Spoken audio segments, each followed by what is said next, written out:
देखिए latest episodes बिल्कुल ad free. Bharat Ratna doctor Bhimrao Ambedkar को कोटि कोटि नमन। ये कार्यक्रम डॉक्टर भीमराव अंबेडकर के जीवन पर आधारित है, जहां भारत की जनता के प्रति उनकी योगदानों को पूरी सजगता से चित्रित और रेखांकित करने का प्रयास है। कार्यक्रम में दिखाई गई घटनाएं लब्ध प्रतिष्ठ पुस्तकों से ली गई हैं। इस कार्यक्रम के जरिए चैनल की ओर से एक विश्वसनीय, सजग और सकारात्मक प्रयास है कि डॉक्टर बाबा साहेब भीमराव अंबेडकर के जीवन की संघर्ष यात्रा एवं गौरव गाथा पूरे आदर के साथ घर घर पहुंचे और उनके योगदानों से सभी संपूर्णता में परिचित और आह्लादित हों।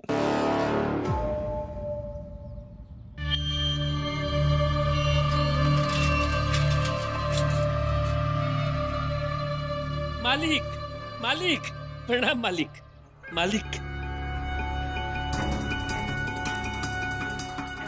मालिक, पिछली बातों के लिए माफ कर दीजिए मालिक। अभी आप ही से मिलने के लिए आ रहे थे, भाग्य अच्छा है यही मिल गए। मुझसे मिलने के लिए आ रहे थे आप लोग? नहीं नहीं नहीं नहीं नहीं नहीं, मुझसे मिलने के लिए नहीं आ रहे थे। आप लोग आ रहे थे अपनी मौत से मिलने के लिए। क्या क्या कहा था कि विदेश जाऊंगा तो मर जाऊंगा? आए देश का तो पता नहीं, मेरे सामने थोड़ी देर और खड़ा रहा तो यहीं गाड़ दूंगा, समझा? निकल। मालिक मालिक मालिक मालिक, हमारी बात तो सुन रही थोड़ी। मालिक की इस सुरेश रमेश की जिंदगी में वो भीम के कारण बहुत दिक्कत आ गई है मालिक। तो मालिक क्या करूं? कौन है रमेश सुरेश?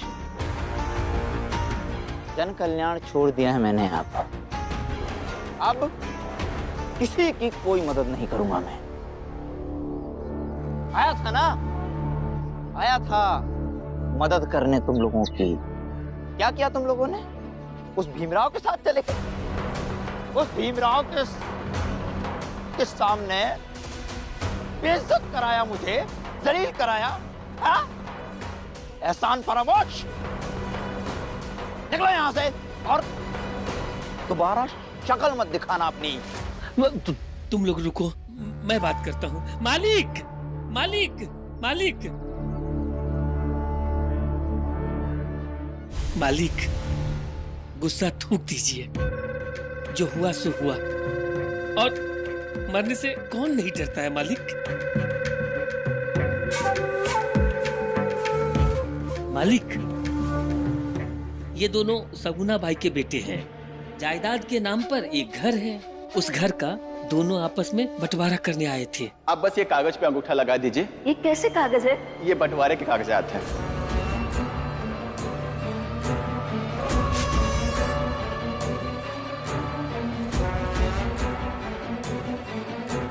जब तक बंटवारे में इनका हिस्सा नहीं बन जाता तब तक ये अंगूठा नहीं लगाएगी। अब जो हुआ सो हुआ, अब इन दोनों का मार्गदर्शन कीजिए ताकि ये भीम के प्रकोप से बच सके। ये मेरा दयालु स्वभाव समझता है। जा भेज उन दोनों को। खड़ा गया, जा। जी मालिक, धन्यवाद। जाओ, मालिक बुला रहे हैं, जाओ। प्रणाम मालिक। तुम दोनों की समस्या बहुत जटिल है, लेकिन चिंता मत करो, एकदम सही व्यक्ति के पास आए। एक उपाय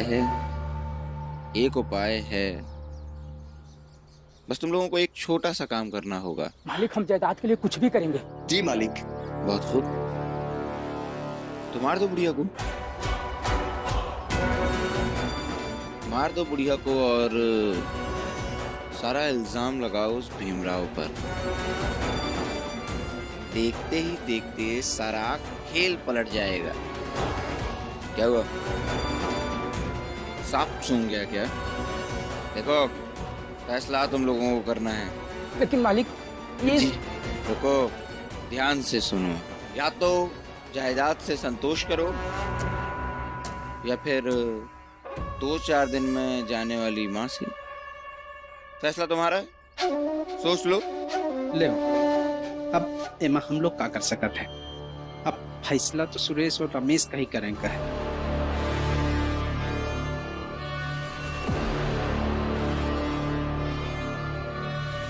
लेकिन मालिक, ये सब होगा कैसे? होगा, सब होगा। मेरी बात बहुत ध्यान से सुनो।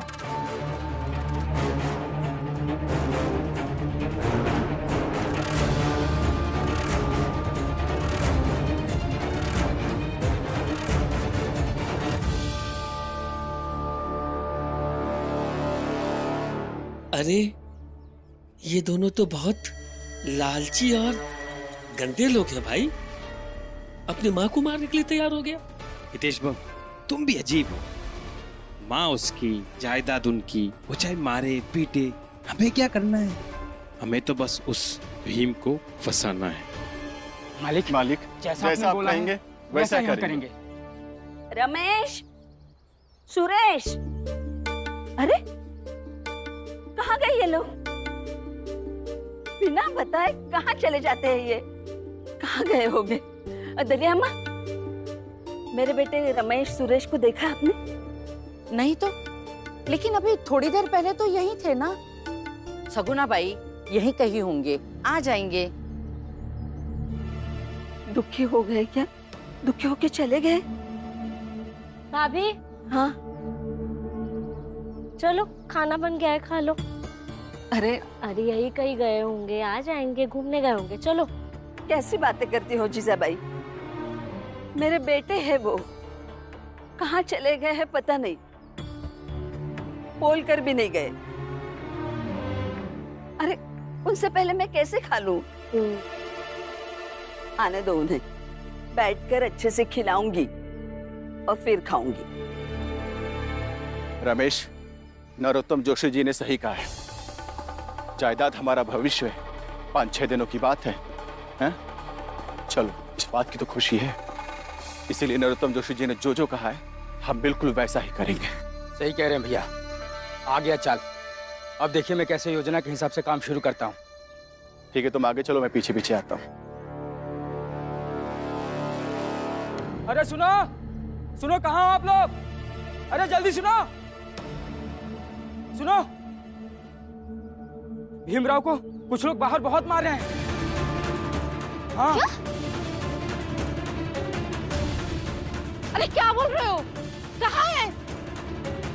कौन और कहाँ मार रहे हैं? स्टेशन जाने के रास्ते पे जो इमली का पेड़ है ना, वहीं पर। चलो चलो। पता नहीं अब कौन सा नया नाटक किया है भीम ने, देख कर आती हूँ।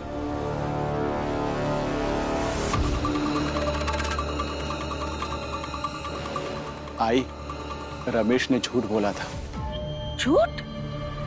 पर क्यों?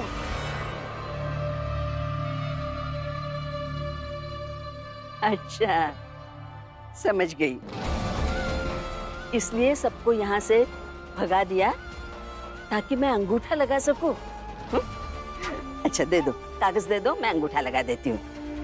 नहीं आई, अंगूठा लगा भी दिया तो भी भीमराव के बारे में सुना है कि वो अगर पीछे पड़ गया तो अंगूठे लगे कागज को भी कानूनी तौर पर रद्दी बना देगा। इसीलिए हमारे पास दूसरा तरीका है। दूसरा तरीका मतलब?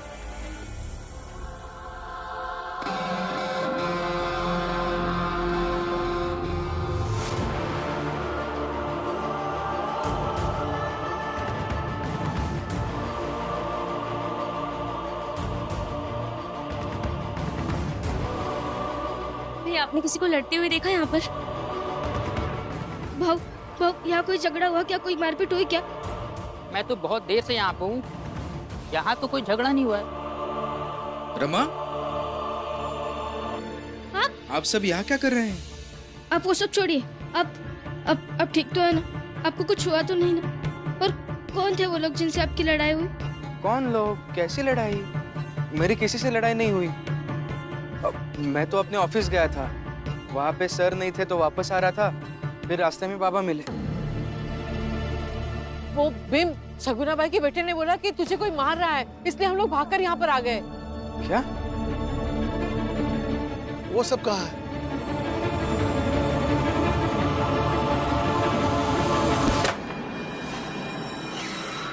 भीम भैया, भीम भैया,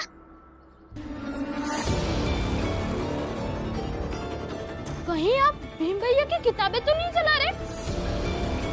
जाके मैं भीम भैया को सब कुछ बता दूं। अरे कहाँ जा रहा है? इधर ही रुक, हैं? रुक रुक, देख अभी क्या होता है।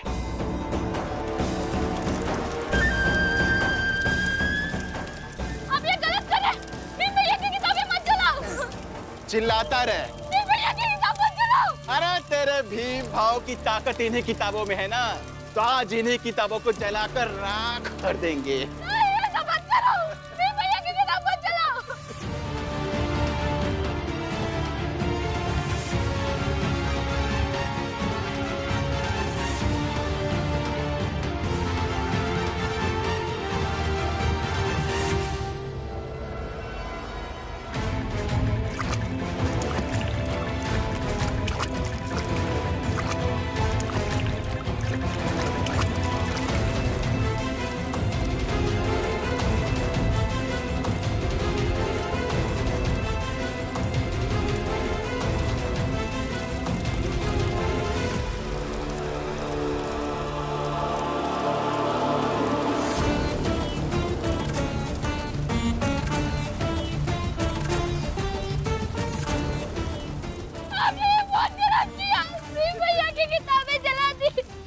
अब भीमराव को समझ में आएगा कि हमारे मसले से दूर रहने में ही भलाई है। भीमराव ने हमारे कागज फाड़े थे ना, हमने उसकी किताबें ही जला दी। भैया की किताबें। चल अभी रोता रहा खड़ा होके।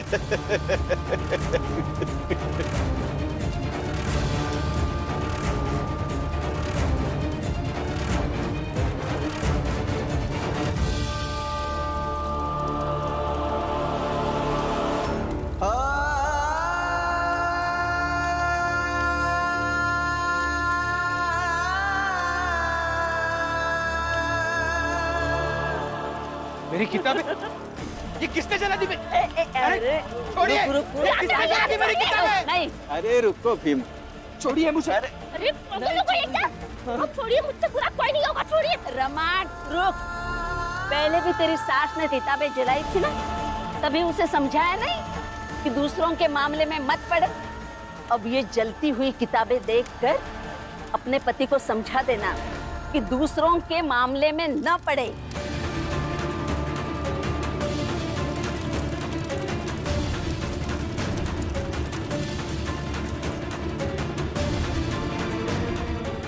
छोड़िए मुझे, आपने किया ये सब, छोड़ दीजिए मुझे।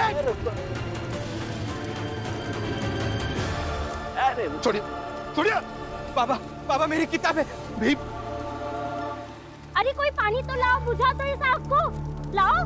अरे वाह जीजा भाई, वाह, सारी किताबें जल गई और फिर पानी डालकर अपनी भाभी की गलती को छुपाना चाहती हो तुम? भाभी की गलती? अरे हाँ, आपका बेटा तो कोई गलती करता है ही नहीं। अगर इनके बंटवारे के बीच में ये नहीं पड़ता तो ऐसा कुछ होता ही नहीं। हर किसी के फटे में टांग अड़ाने की आदत क्यों है आपके बेटे को? आई,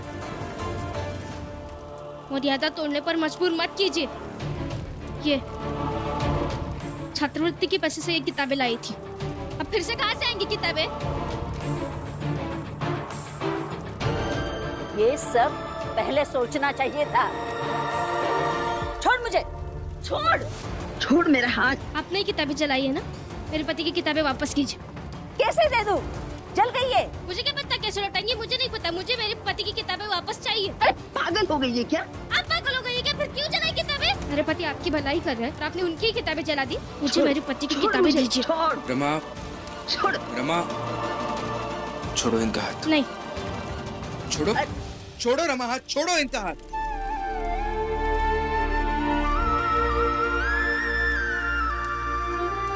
शांत हो जाओ। कुछ किताबें जल जाने से सब कुछ खत्म नहीं होगा।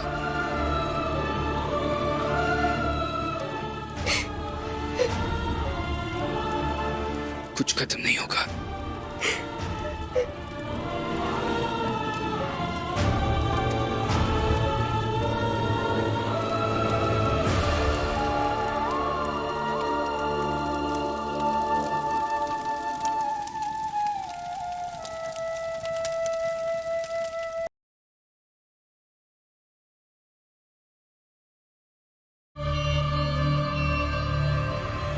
मुझे लगता है कि सब लोग सो गए हैं। चल के आई तक गला दबा के मार देते हैं। और सुबह हम दोनों भाई पुलिस के पास जाके ये बयान दे देंगे कि हमारी आई ने भीम की किताबें जला दी थी, इसीलिए उसने हमारे आई को मार डाला।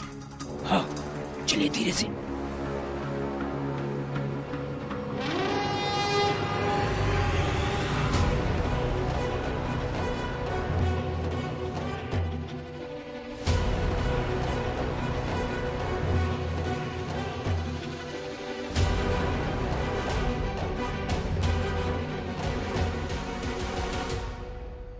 देखो भाई, हम लोग तो ये बात माई लोगन का साथ नहीं दे रहे हैं कि जाए के अपनी आई को मारें। बस रोक ये लिए नहीं रहे हैं कि वो भीमराव फंस जाए और जेल चला जाए, तो हम लोगन का तो फायदा ही होएगा ना। हाँ बाबू, बस एक बार ये भीमराव फंस जाए तो रोज रोज के भाषण से छुटकारा मिल जाएगा।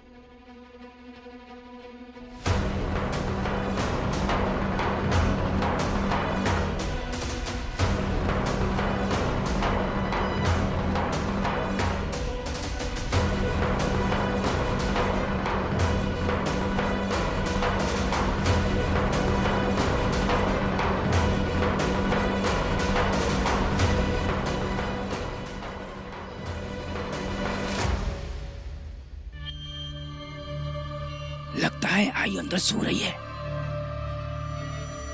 रुको,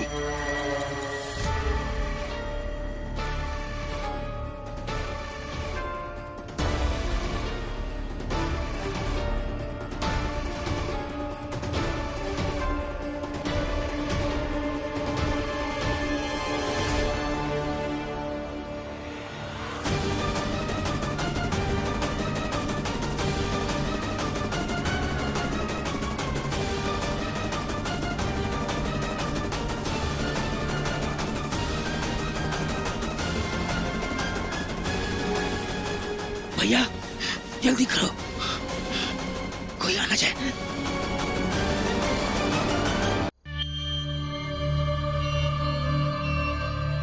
भैया शरीर हिलडुल क्यों नहीं रहा है? लगता है मर गई। बूढ़ी तो थी ही, इसीलिए जल्दी लिपट गई। अंधेरा बहुत है, चलो निकल लेते हैं। चलो चलो निकलते हैं भैया।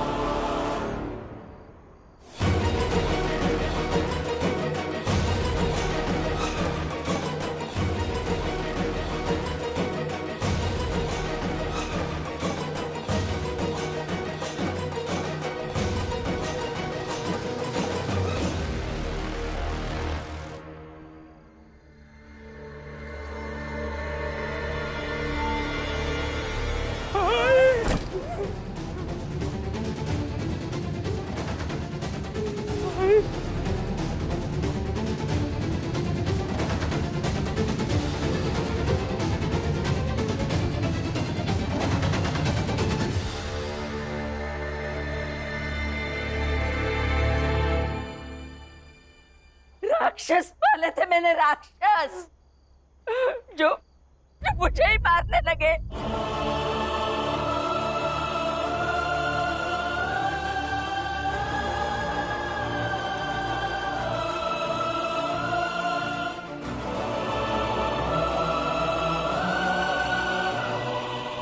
आइए, आप क्या कह रही हैं? हमारा इरादा ऐसा कुछ नहीं था। हाँ, ऐसा कुछ नहीं था इरादा। झूठ मत बोलिए, बिल्कुल भी झूठ मत बोलिए। आपका इरादा क्या था ये आपकी आई को पता चल गया है। उन्हें यह भी पता चल गया है कि उनके ही बेटे उन्हें चांद से मार डालने वाले थे।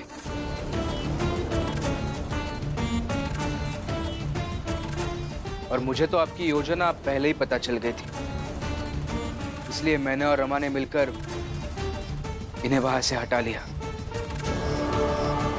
और आप हितेश काका, जोखू काका, जनार्दन काका के साथ नरोत्तम जोशी से भी मिलकर आए ना।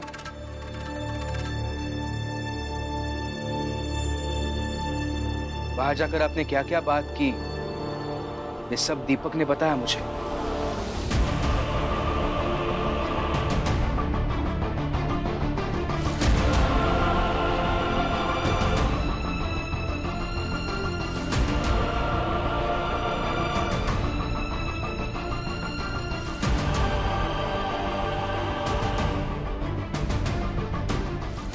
भीम भैया, मैंने शगुना मामी के बेटों को नरोत्तम जोशी जी से बात करते हुए सुना।